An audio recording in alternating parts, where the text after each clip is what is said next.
Welcome back to the deep dive. Whether you're prepping for a meeting, trying to get your head around some specialized procedural law, or you're just curious, we cut straight to the core. We do. And today we are really getting into the weeds of the Manual of Patent Examining Procedure, the MPEP. Specifically, we're looking at the high-stakes world of priority contests. Yeah, we're dissecting Chapter 2300, which is all about interference and derivation proceedings. And our whole mission today is to understand one section, MPP, Section 2303, Completion of Examination. So this isn't about how you win the fight. This is about whether you're even allowed to step into the ring. That's the perfect way to put it. We are digging into the USPTO's really strict administrative checklist, the one you have to complete before two inventors can formally fight over who got there first. It's the absolute precondition for what you could call a formal patent war. You can't get to the courthouse door if your paperwork isn't totally immaculate. That's the key. The whole point of MPEP Section 2303 is administrative completeness. The USPTO, it wants to be absolutely sure that every other issue is settled first. Things like the structure of the claims, prior art rejections, all that stuff. Exactly.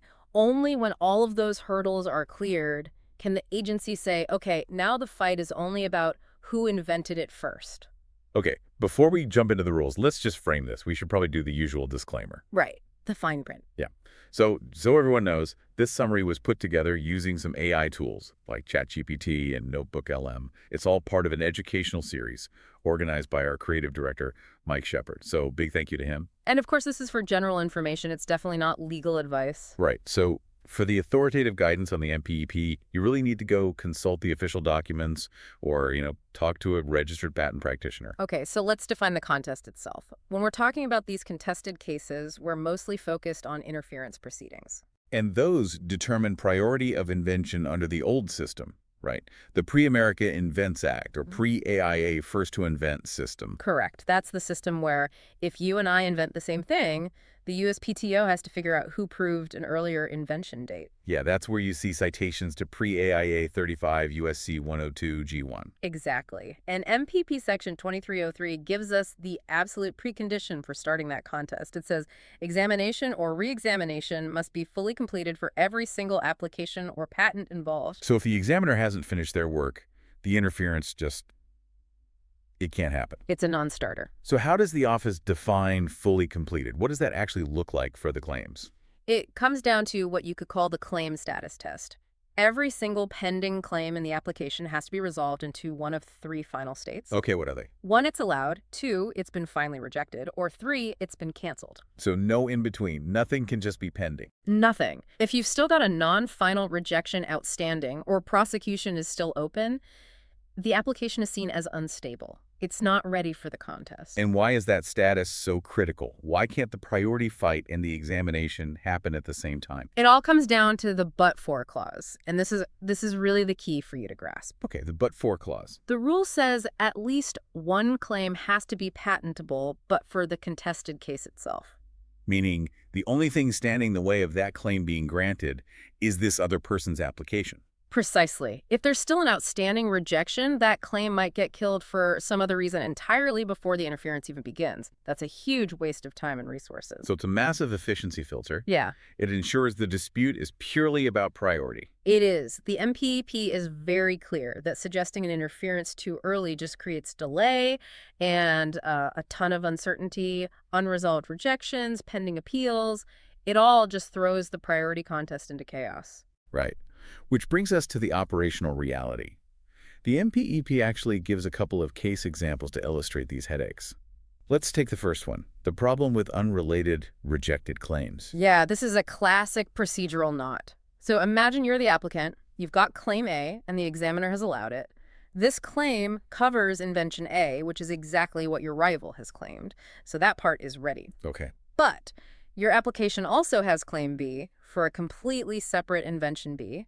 And claim B is currently rejected, maybe because of some prior art issue that has nothing to do with claim A. So the problem for the USPTO is that claim B is holding up the entire application, even though claim A is ready to go. Exactly. The interference just can't proceed until those rejections on invention B are resolved.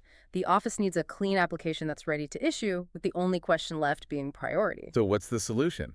How does the applicant get out of that bind? The examiner uses a restriction requirement. They basically force you, the applicant, to choose. You have to restrict this application to just invention A, the part that's ready for the contest. And then you have to cancel the claims for invention B. Right. You cancel them from this application. That removes the roadblock. Now, you have a strategic choice. You can let invention B go, or you can file a divisional application to keep fighting for it separately. But the main application is now clean.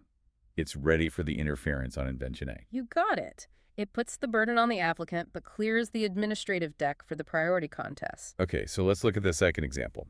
This one deals with overlapping claims, specifically a species versus a genus claim. This one's a bit trickier because the claims are actually related. So an applicant might have a narrow claim, the species, that's basically the same as the rival's claim. But they also have a much broader claim, the genus. And that genus claim is rejected over totally different prior art. Right. So the genus claim is stuck in regular examination hell, maybe for obviousness, while the narrow species claim is technically ready for the priority contest. But again, the whole thing has to wait. The whole thing has to wait. The USPTO makes the applicant resolve the genus claim rejection first. That means you either have to appeal the rejection, which takes time, or you just cancel the genus claim so you can move forward with the species. And the interference won't start until that decision is made. Won't start. It's all about making sure that when the contest begins, it's only about claims that are actually patentable and indistinct from the competitor's claims. These rules really drive home that the whole process is designed to isolate the priority question. Right, maintaining that clean boundary. And I guess this is where restriction requirements become really central administrative tools. They are. They're used to separate the claims involved in the fight from claims that are either not part of the fight or just plain unpatentable. It prevents delays. And if you, the applicant, have claims that aren't involved in the contested case at all, those should issue quickly. Absolutely. The public needs access to that information. So non-interfering claims should issue without delay, unless there's some other problem, like a terminal disclaimer is needed. Now, what if an examiner knows a claim is unpatentable for reasons completely separate from the interference? Can they just restrict it out to clear the path? They can, but it's under very specific conditions. Restricting out a known unpatentable claim is only allowed if letting it continue would cause an unfair delay to the other party or to the public. So it's a high bar. It is. And critically, that kind of restriction needs approval from an interference practice specialist or an IPS. Wait, what's an IPS? Why is that extra layer of approval needed here? An IPS is a senior official, a specialist who handles these really complex procedural issues around interferences. That approval is there to stop an examiner from just, arbitrarily restricting out a complicated claim to make their life easier. It's an important internal check. So this whole procedural foundation just demands finality. What are the other big legal or administrative hurdles that have to be cleared before anyone can even think about starting an interference? Well, there are two major ones. First, any pending appeals from a final rejection have to be completely finished. That includes any judicial review. You can't start a priority contest if patentability is still being argued in court. That makes sense. And the second? Any pending petition has to be decided. So if you've asked for some special action or exemption, that has to be resolved. No loose administrative ends, period. Let's talk about the things that can be killers, the issues that can stop an interference dead in its tracks, even if the claims seem ready. Right, so you have to look at the overall administrative health of the application or patent. For instance, if you're in a reissue application, you're explicitly banned from adding new claims that are unrelated to the interference. You can't broaden the fight midway through. And the MPEP seems to really dislike anything that causes more delay, like suspensions. It strongly discourages them. Suspensions mess with the patent term adjustment calculation, the PTA. That's the mechanism that adds time back to your patent term for USPTO delays. A suspension hurts that calculation and just delays issuance, which is against the public interest.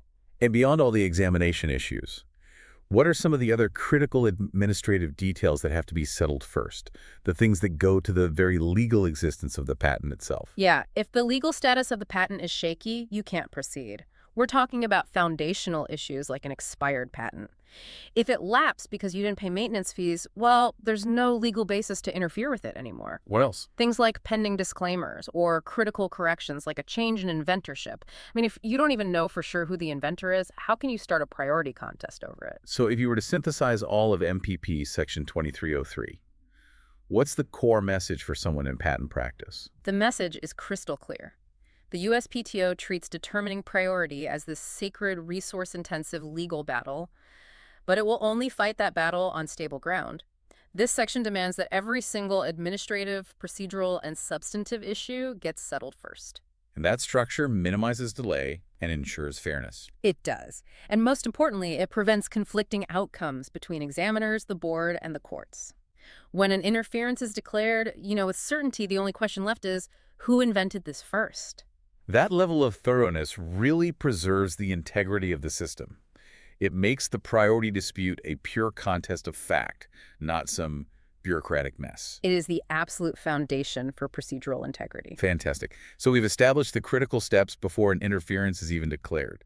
Everything hinges on claims being finalized and what's called patentably indistinct. That means the inventions are either identical or obvious variants. So here's something for you, the learner, to think about.